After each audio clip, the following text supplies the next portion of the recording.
Hey guys, I'm Simon, and if you were expecting a keyboard review, that's been cancelled. So instead, let's talk about keyboards as a whole and some pretty important lessons for everyone in the hobby, whether they're new or veterans. Sometimes it's nice to listen to a fresh take. The first thing we'll start with is the simple fact that there is no such thing as a bad keyboard, with certain exceptions. The exception being if it's, actually made to be a bad keyboard as a meme. But I'm talking about keyboards that, actually go through the ICN group buy process and end up being sold. There's a reason for this. And if we take the analogy of music, for example, there's no such thing as bad music, although you might think that, this genre or this genre is bad. But the simple fact that artists have gone out and actually made music within that genre means that there exists a niche and a demand for that particular type of music. That applies for keyboards as well. We've got things like 40% and things smaller than 40% and freaking 1%, and all of those exist. So the same logic kind of applies for keyboards. And for a maker to actually produce a group buy, this means that the demand exists. I mean, there's demands for, 32% split JIS. There's demands for full-size keyboards. There's demands for low-cost keyboards. And then there's demands for, well, high-cost keyboards. Now, although, I may rip on a lot of boards because they're not my preference, it doesn't mean that, they would not be a good fit for somebody else. This entire hobby is preference. And, I try to keep an open mind and try as many things as I possibly can. And as a result, I've learned to like things that I never thought to like before. I used to rip on people that like Topra, and then, through owning a couple of Topra boards, I've realized that Topra is actually a really good tactile, switch. The simple fact that so many niches and preferences exist, this also means that no keyboard is subjectively perfect either. So let's hop on to the next one. All right. Second message. No keyboard is perfect for you, and therefore no keyboard is perfect. So some of you, if not all of you, have seen my angry group buy reviews, where I, tend to rip apart keyboard group buys, more or less. And that's for the simple fact that no board or buy is perfect. And I think voicing criticism kind of helps the group buy runner be able to, push the board up to a higher class, essentially.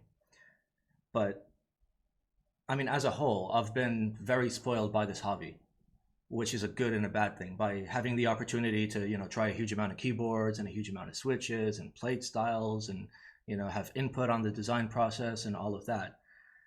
And this has mostly made it more difficult for me to actually, figure out what I like.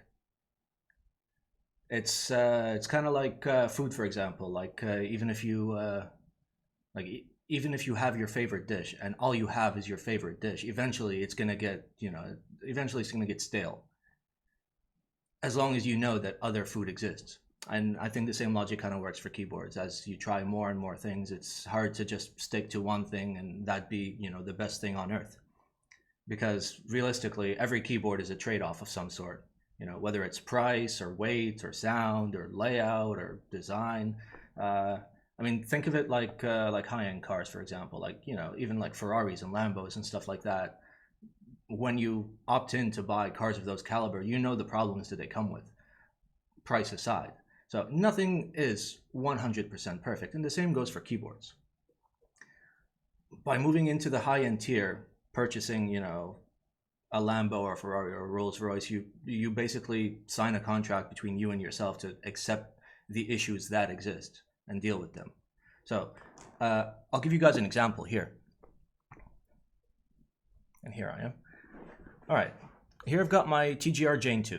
And now my TGR Jane 2, I mean, this thing goes for aftermarket prices are up to $5,000 now. Is it worth that much? That's up to you to decide. But even I have some issues with this.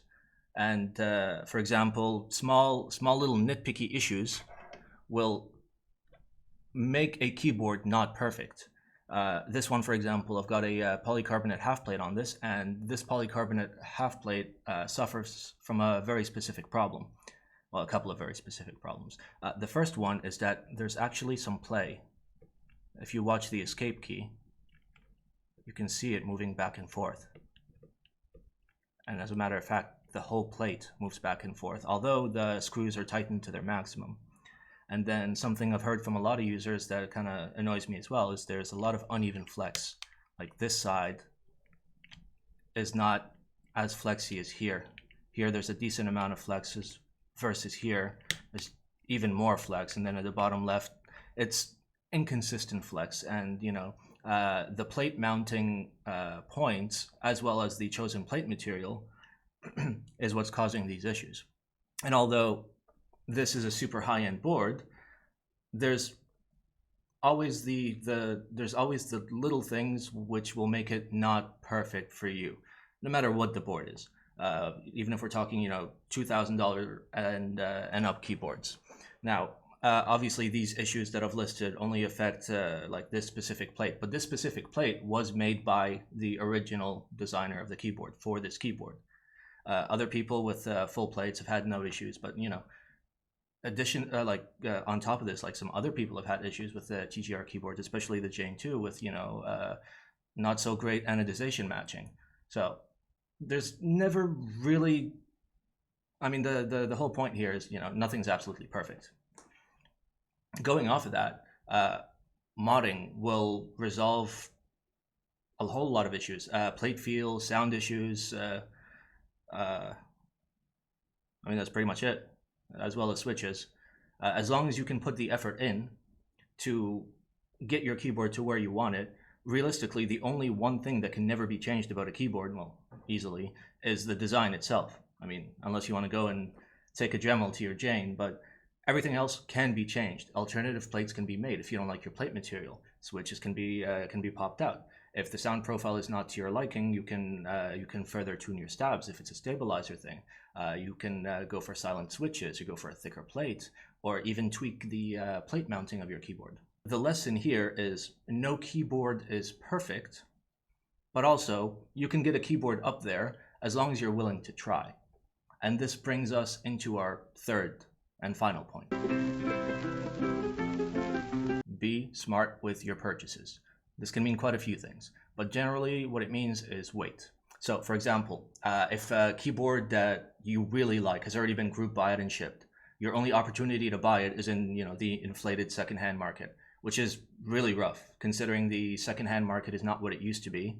We see a lot of keyboards going for a lot more than they're worth, at least in my eyes. And obviously this is due to the market. There is a small and restricted amount of supply and yet a huge amount of demand.